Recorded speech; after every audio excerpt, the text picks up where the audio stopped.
వాళ్ళ అమ్మా నాన్నలు ఇంకా ఊపిరితో ఎందుకున్నారు తెలుసా స్వామి? ఒక మాట చెప్పాలా, వాళ్ళ ఛానల్లో ఉన్న పర్లేదు. ఈయన గారికి మీరు అన్నట్టుగా మొగతనం లేనందుకే వాళ్ళు ఇంకా ఊపిరితో ఉన్నారు. లేకపోతే ఎంత చిత్రవాదన అయిపోయి ఎన్ని ఇబ్బందులు పడుతుంది వీడికి ఉన్న హ్యాబిట్స్కి. ఇది ధర్మమే కదా.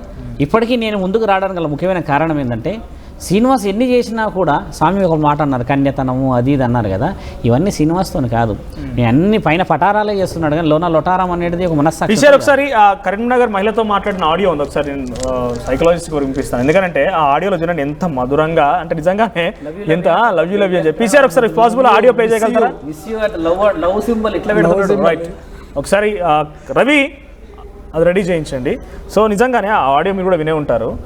అంతలా అంటే నేను అడిగాను క్వశ్చన్ కూడా, ఏదైనా డిప్రెషన్ నుంచి బయట రావడం కోసం మంత్రమా అంటే, నేను చాలామందికి ఇట్లానే చెప్పాను, చాలామంది కూడా చెప్పాను కూడా, ఇలా నేను వాళ్ళ నుంచి డిప్రెషన్ నుంచి బయటికి తీసుకొస్తాను అంటున్నారు. అంటే ఆయన కాన్ఫిడెన్స్ ఒక రకంగా మాట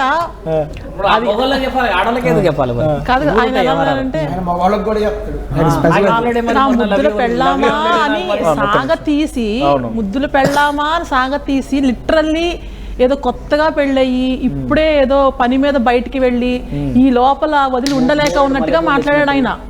అందులో ఎలా వాళ్ళని ఇది చేయటం కోసం మాట్లాడారు అనుకుంటాను చెప్పండి.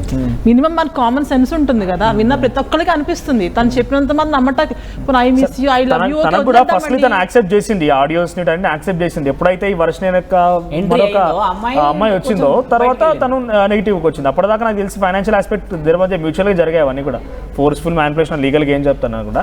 సో ఇటువంటి ఆడియోస్ ఎంత కాన్ఫిడెంట్గా అంటే, రెడీగా ఉందా? రైట్. సో అటువంటి విషయాలపైన ఏం చెప్తారు మీరు? అంటే ఇటువంటి ఇంకా చాలా మంది అట్రాక్ట్ అయ్యే అవకాశం కూడా ఇటువంటి మాటలు చూసి. ఇందాక విష్ణు అయితే ఏకంగా నన్ను పెళ్లి చేసుకుందా ఆమెలో తాళి కట్టింది అన్నాడు. ఒక అబ్బాయి నా పెళ్ళిలో తాళి కట్టింది ఆయన మహిళ అని చెప్తున్నారు సాధువు, అఘోరిగా చెప్పేటువంటి శ్రీనివాస్.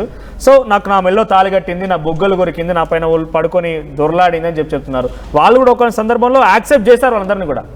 సో అంటే ఫైనాన్షియల్ మ్యూచువల్ ఆస్పెక్ట్ అయినా నిజంగా వాళ్ళపైన కూడా హిప్నటైజ్ చేసే అవకాశం ఉందంటారు ఇట్లా? ఇదండి అందరిలో ఒక మైనస్ ఉంటుందండి. ఇప్పుడు వీళ్ళ చుట్టూ ఉన్న వాళ్ళందరిలో నేను స్ట్రాంగ్గా ఉండి నాకు నేను ఒక గౌరవం ఇచ్చుకుంటే ఒకళ్ళు వచ్చి నా మీద పడితే నేను ఎందుకు యాక్సెప్ట్ చేస్తానండి? నేను అమ్మాయినైనా అబ్బాయినైనా ఎందుకు యాక్సెప్ట్ చేస్తాను నేను?